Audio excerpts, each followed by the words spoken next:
आज के इस लेक्चर में हम लोग सीखने वाले हैं लेजर पोस्टिंग। ठीक है, मैं आपको बताऊंगा एकदम इजी वे में, ठीक है, आसान से आसान तरीके में, ठीक है, कि लेजर पोस्टिंग आप कैसे कर सकते हैं। तो ये मैं मान के चलता हूं कि आपको जनरल एंट्री आती है। अगर जनरल एंट्री आएगी तभी आप जो है लेजर में पोस्टिंग कर पाएंगे। तो देखिए लेजर होता क्या है, ठीक है, और लेजर बनाने की हमें ज़रूरत क्या पड़ती है, क्यों पड़ती है, ये हमें जानना ज़रूरी है। देखो, हम क्या करते हैं कि जब एक बिजनेस स्टार्ट करते हैं तो बिजनेस के डेली जो फाइनेंशियल ट्रांजैक्शन हैं उनको हम क्या करते हैं, रिकॉर्डिंग करते हैं। ठीक है, रिकॉर्ड करते हैं किसमें, जनरल में, यानी कि हम क्या करते हैं, जनरल बनाते हैं। अब देखो उस जनरल में हो सकता है कि 100 एंट्री हो एक ही अकाउंट से रिलेटेड, यानी कि कहने का मतलब क्या है कि दिन भर में हमने 100 बार सेल किया हो या दिन भर में हमने 100 बार परचेज किया हो। ये एक काउंटिंग, ये जो एंट्रीज हैं ये 100 हो सकती हैं, 1000 हो सकती हैं, मिलियंस में हो सकती हैं। ठीक है, ये डिपेंड करता है नेचर ऑफ द बिजनेस पे, यानी कि एक ही प्रकार की एंट्री हो सकता है कि बिजनेस में हजारों बार हुई हो।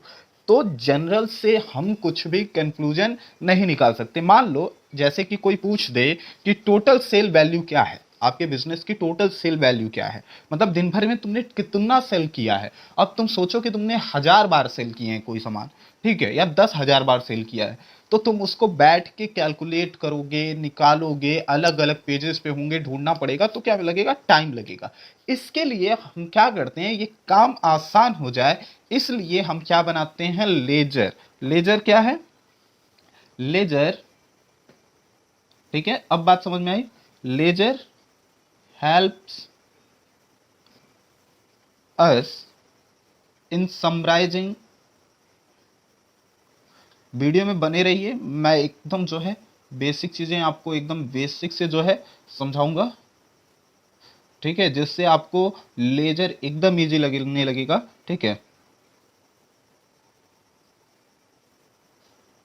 ओके, तो आप वीडियो में बने रहें।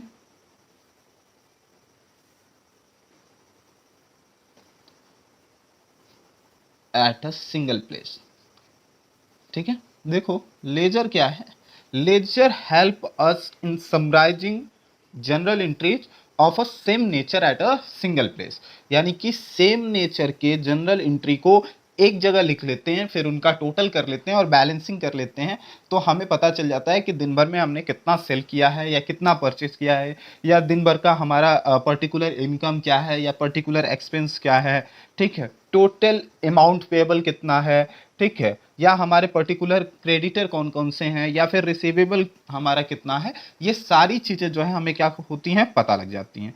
ठीक है, मान लो कि हमने सेल के 100 एंट्री कर रखी है जनरल में, तो हम क्या करेंगे, एक सेल अकाउंट बनाएंगे और 100 को 100 क्या करेंगे, एक बार में पोस्ट कर लेंगे।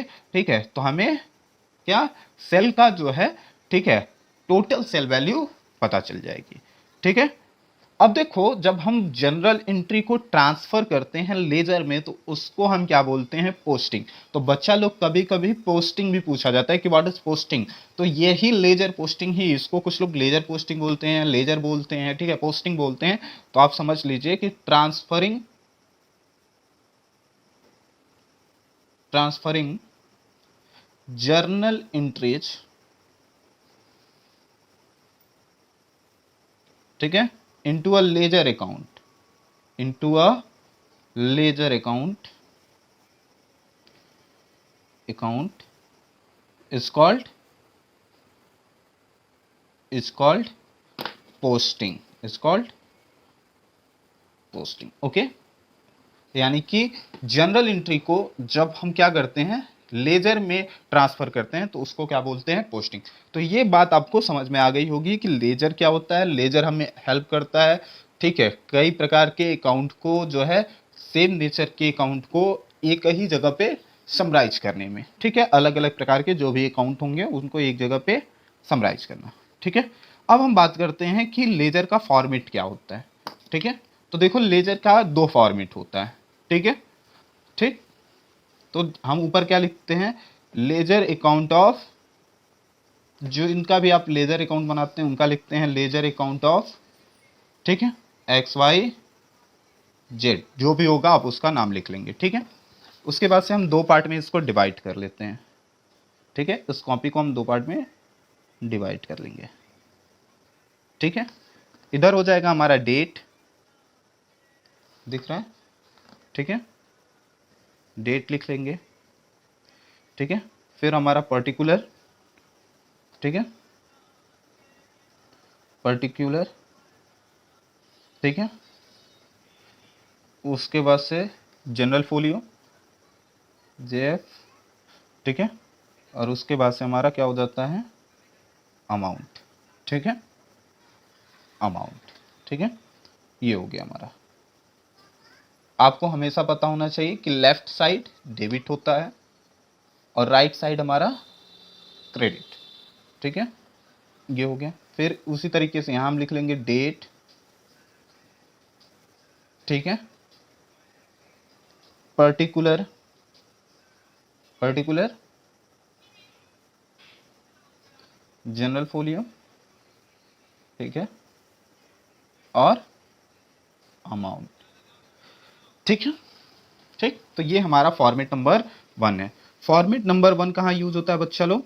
ठीक है, ठीक, हमें जो है बेसिक प्रिंसिपल जो है समझने में, ठीक है, ये काम आता है। ठीक है, ठीक है, हमें यानी कि अकाउंट के बेसिक और प्रिंसिपल्स को, ठीक है, जानने में मदद करता है। यानी कि हम लोग जो है फॉर्मेट 1 ही अधिकतर जो है क्या किया जाता है, फॉलो किया जाता है, फॉर्मेट 1।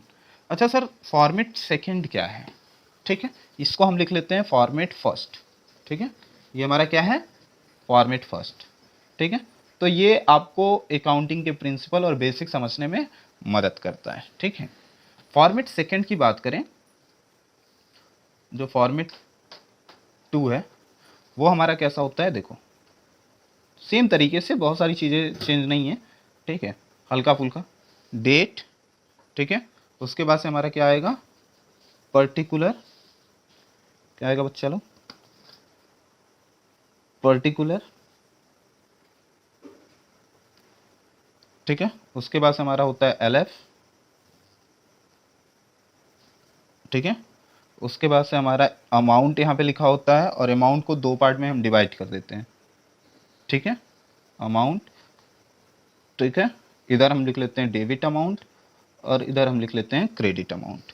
ठीक है, ठीक, उसके बाद से हमारा क्या होता है, इधर हम आप क्या कर लेते हैं, बैलेंसिंग, तो इधर बैलेंस लिख लेंगे, क्या, बैलेंस। ठीक है, इस बैलेंस को दो पार्ट में डिवाइड कर देते हैं, यहाँ लिख लेते हैं डेबिट या फिर क्रेडिट और यहाँ पे लिख लेते हैं अमाउंट। ठीक है, अभी बताएंगे कब डेबिट बैलेंस होता है कब क्रेडिट बैलेंस। ठीक है, क्योंकि हो सकता है एक साइड ज़्यादा हो एक साइड कम हो। ठीक है, तो उसके हिसाब से हम क्या करते हैं, बैलेंसिंग कर लेते हैं। ये हमारा फॉर्मेट 2 है। ठीक है, इसको कौन यूज करता है, ठीक है, most of the business organisation इसी फॉर्मेट को यूज करते हैं, चाहे वो बैंकिंग सेक्टर के हों, ठीक है, चाहे फाइनेंशियल ऑर्गेनाइजेशन हो, ठीक है, किसी भी प्रकार का ऑर्गेनाइजेशन हो, अधिकतर जो बड़े ऑर्गेनाइजेशन है वो इसी फॉर्मेट को फॉलो करते हैं, जो हमारा फॉर्मेट नंबर 2 है। ठीक है, देखिए आपको सारे लोग एक फॉर्मेट के बारे में बताते हैं, मैं आपको दोनों फॉर्मेट के बारे में बताया कि दो फॉर्मेट हमारे कौन कौन से हैं। ठीक है, अब हम बात करेंगे इंपॉर्टेंट पॉइंट क्या हैं, इंपॉर्टेंट पॉइंट जो आपको रखने ही रखने हैं ध्यान में, जिसमें आपके जो है, ठीक है, 7 से 8 इंपॉर्टेंट पॉइंट हैं जो मैं आपको यहाँ पे बताऊंगा। ठीक है, इंपॉर्टेंट पॉइंट, ठीक है, आप वीडियो में बने रहिए, ये पॉइंट आपको जानने बहुत जरूरी हैं।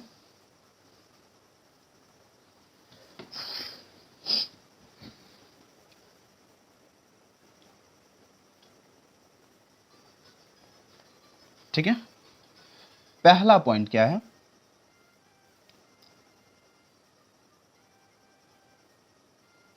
ठीक है, इच साइड, पहला पॉइंट ध्यान से देखिए और समझिए, etch side of a journal entry is posted in the same side of the ledger. Entry is posted in the same side of the same side of the ledger of the ledger. नहीं समझ में आया? देखो क्या कह रहा है कि each side of a journal entry is posted in the same side of the ledger, यानी कि जनरल एंट्री का हर एक साइड जिस साइड में वो है, ठीक है, उसी साइड में लिखा जाएगा। मान लो कि हम बना रहे हैं क्या, कैश अकाउंट डेबिट, ठीक है, टू कैपिटल अकाउंट। ठीक है, समझो कि अगर तुमने कैश की एंट्री कर रखी है कि कैश अकाउंट डेबिट, मतलब क्या है कि जो है, ठीक है, debit entry of a general is posted in the debit side and vice versa. ठीक है, डेबिट डेबिट साइड में लिखेंगे, क्रेडिट क्रेडिट साइड में। जैसे कि मान लो हमने लिखा cash account debit to capital, ठीक है, अकाउंट। तो मान लो कैश का हम बना रहे हैं, अच्छा लेजर को टी अकाउंट भी बोलते हैं, ठीक है बेटा लोग, लेजर को टी अकाउंट बोलते हैं, ठीक है। तो कैश यहाँ डेबिट है, कैश में कैपिटल क्या आ जाएगा, किधर है, क्रेडिट में, तो बाई कैपिटल, ठीक है। उसी तरीके से कैपिटल अकाउंट बनाएंगे तो कैश किधर है, डेबिट में है, तो किधर लिखेंगे, टू कैश। बात समझ में आ गई? ठीक। दूसरा पॉइंट क्या है, बैलेंस कैरिड डाउन। ठीक है, जिस साइड का भी बैलेंस होता है, बैलेंस करने के बाद जो साइड बड़ा होता है उसमें से छोटे साइड को घटा देते हैं तो वो बैलेंस आता है, उसको हम बोलते हैं बैलेंस कैरिड डाउन। ठीक है, ठीक है, ब्रॉट डाउन और कैरिड डाउन। ठीक है, तो balance c d refers to balance carried down,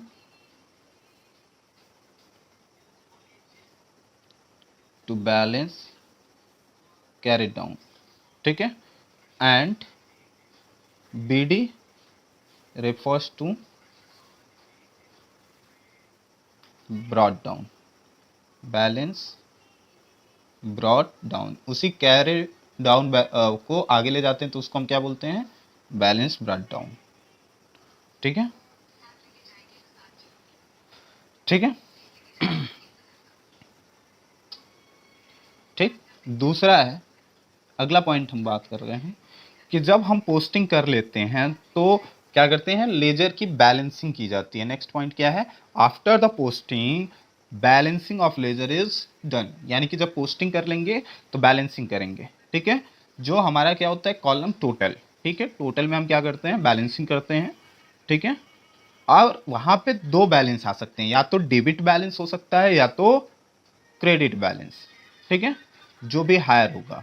मान लो कि total of debit side is R S 10,000 and the total of credit side is R S 5,000। ठीक है, तो जो बड़ा साइड होगा दोनों को, दोनों साइड वही लिख लेंगे 10,000 10,000, और जो डिफरेंस आएगा, ठीक है, ठीक, उस डिफरेंट को हम क्या लिख देंगे उस साइड में। ठीक है, the debit and the credit side. ठीक है, उसके बाद से क्या करेंगे, जो डिफरेंस साइड होगा, ठीक है, ठीक, उसको लास्ट राइट में लिख लेंगे, यानी कि क्रेडिट साइड जो है वो कम है तो क्रेडिट साइड में लिख लेंगे, क्या लिखेंगे, बैलेंस सी डी। ठीक है, the balance is called the debit balance of account. तो जो साइड बड़ा होता है, अगर डेबिट साइड बड़ा है तो डेबिट बैलेंस, क्रेडिट साइड बड़ा है तो क्रेडिट बैलेंस। ठीक है, तो लिख सकते हो। ठीक है, after the posting, after the posting, posting in ledger, posting in ledger, ठीक है, posting in ledger, balancing of ledger is done. ठीक है, क्या करते हैं, balancing, balancing of ledger is done. ठीक है, क्लियर है? ठीक है, तो बैलेंसिंग करेंगे कैसे, the figures come on the basis of whichever is higher. ठीक है, और किस कॉलम में, इन द कॉलम, लिख लो, ये भी सब लिख लो, कुछ भी भूलना नहीं चाहिए आपको, ये सब याद रखने वाली चीज है। Named total, named total, the figures come on the basis of,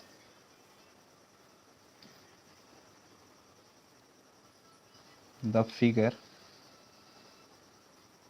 comes on the basis of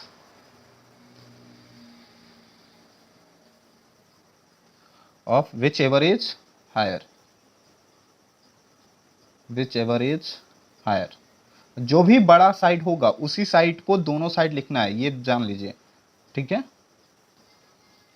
अगला point, the difference of both side is written in the last row of, ठीक है, साइड, ठीक है, the difference of both side, ठीक है, is written in the last row of the credit side either debit side, ठीक है, ठीक, this is called balance c d, ठीक है।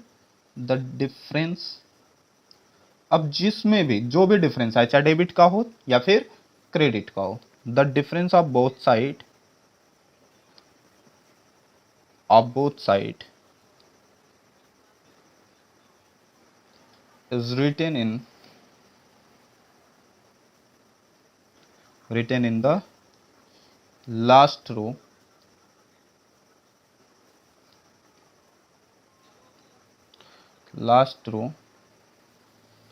of debit side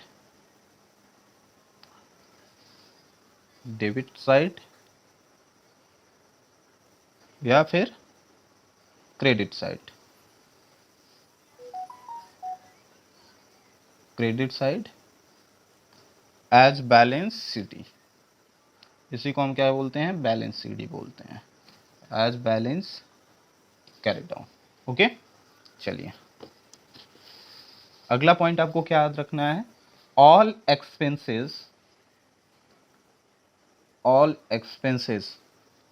एंड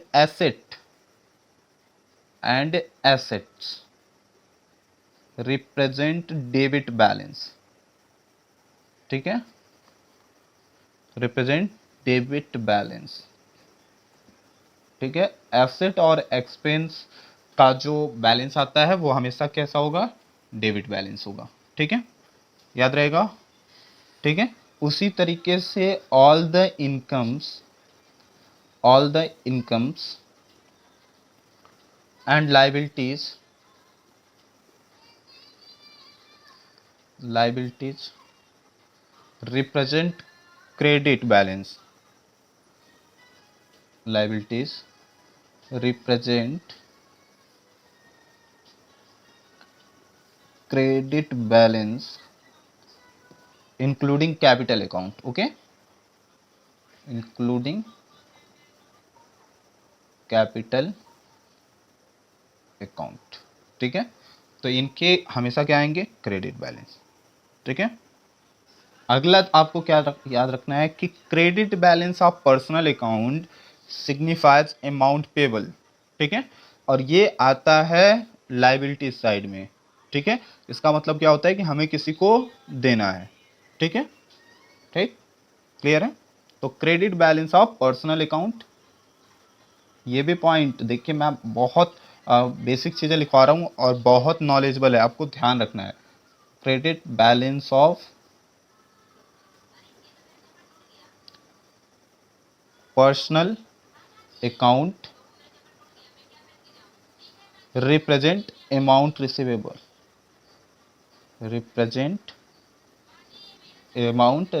यानी कि sorry amount payable, credit balance है, ठीक है, तो अमाउंट पेबल, ठीक है, ठीक। इसका मतलब क्या है कि हमने किसी से कोई सर्विस ली होगी, ठीक है, कोई सामान खरीदा होगा, ठीक है, लोन लिया होगा या एडवांस में रिसीव किया होगा, तो हमें उसको देना है, ये हमारी क्या है, liabilities, stills comes under liability, ठीक है। Amount receivable comes under liability, हमारी क्या होती है, लाइबिलिटी होती है, comes under liability.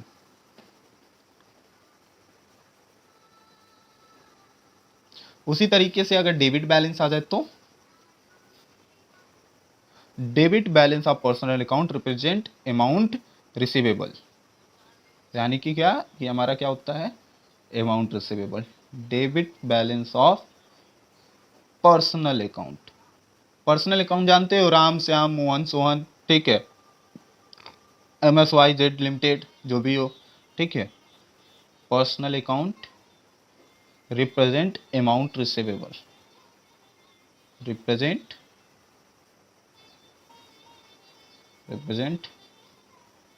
Amount receivable,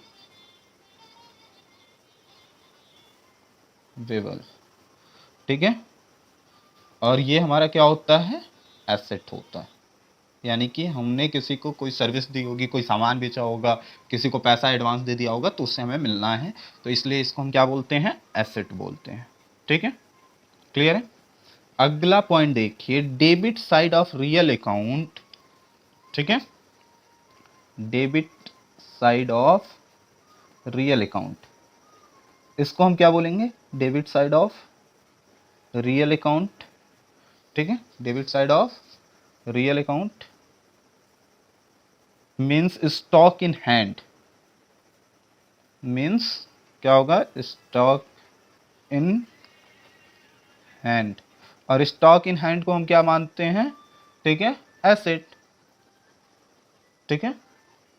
और एनी काइंड ऑफ एसेट। अब आप सोच रहे होंगे कि क्या सर इसका क्रेडिट बैलेंस क्या होगा, ठीक है। तो देखिए, कभी भी रियल अकाउंट का क्रेडिट बैलेंस पॉसिबल नहीं है, ठीक है। यहां लिख लो, ठीक है, credit balance of real account is not possible, ठीक है, इट नॉट पॉसिबल, ठीक है। अच्छा, रियल अकाउंट क्या होता है आप लोग कमेंट में लिखिएगा, ठीक है। रियल अकाउंट क्या होता है आप उसे कमेंट में लिखिएगा, ठीक है।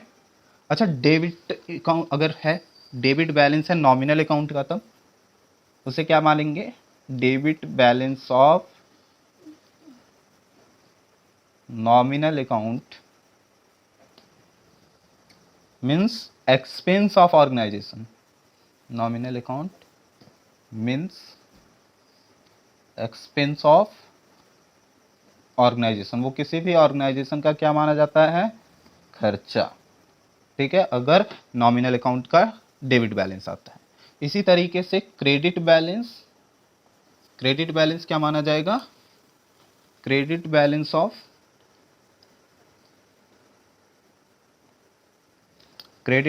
ऑफ नॉमिनल अकाउंट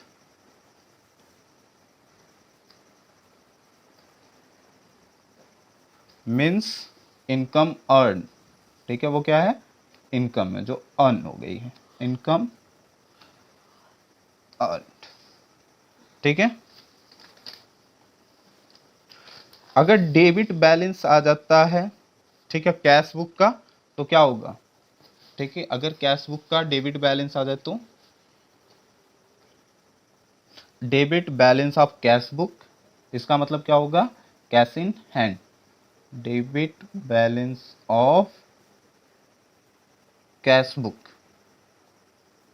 ठीक है। तो इसका क्या होगा, means cash in hand, okay. अगर डेबिट बैलेंस आता है बैंक बुक का तो क्या होगा, बैलेंस एट बैंक। और क्रेडिट बैलेंस आता है बैंक बुक का तो बैंक ओवरड्राफ्ट, ठीक है, ठीक। चलिए इसे भी नोट कर लीजिए, ठीक है। Debit balance of bank book, debit balance of bank book, ठीक है। बैंक बुक मतलब पासबुक, आपका पासबुक, ठीक है, बैंक रिकंसिलेशन स्टेटमेंट में पढ़ाया जाता है, ठीक है, क्लास 11th में। Debit balance of bank book means balance at bank, balance at bank. आप सोच रहे होंगे कि sir credit balance, cash book का क्रेडिट बैलेंस हो सकता है, नहीं हो सकता, ठीक है, आपको मैंने बताया, ठीक है, ठीक। क्योंकि cash is a real account और रियल अकाउंट का पॉसिबल नहीं है क्रेडिट बैलेंस, ठीक है। उसी तरीके से credit balance of bank book, credit balance of bank book, ठीक है, means bank overdraft, bank book या इसी को पासबुक कहते हैं, कंफ्यूज नहीं होइएगा। मीन्स बैंक ओवर ड्राफ्ट, यानी कि हमने बैंक से कर्जा ले रखा है, लोन समझ लीजिए एक तरीके से, ठीक है। उसके बाद से हमारा आता है, ठीक है, डेबिट और credit balance of nominal account का, यानी कि expense and income will be nil because this balance gets transfer to trading and profit and loss account, ठीक है, क्लियर है। तो आप लिख लीजिए इसको भी पॉइंट डाल के, ठीक है, expense and income income income will be nil, ठीक है,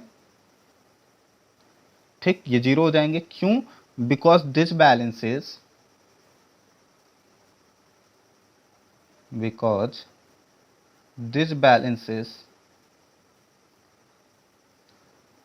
get transferred to trading and profit and loss account, transferred to trading and profit and P&L, profit and loss account, okay, ठीक है, ठीक। अच्छा, तो सर जो है रियल और नॉमिनल अकाउंट का बैलेंस क्या होगा, सॉरी पर्सनल अकाउंट का बैलेंस क्या होगा, तो वो अपीयर होता है बैलेंस शीट में, ठीक है, और उससे कैरी फॉरवर्ड कर दिया जाता है नेक्स्ट ईयर के अकाउंटिंग ईयर में। तो वो भी लिख लीजिए, balances of real and personal account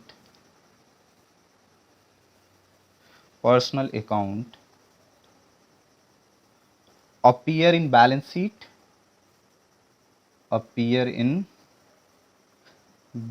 sheet, ठीक है,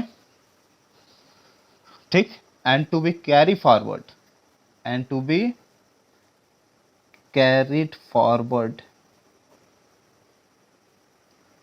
टू नेक्स्ट अकाउंटिंग ईयर, अगले साल के अकाउंटिंग ईयर में ट्रांसफर कर देते हैं टू नेक्स्ट अकाउंटिंग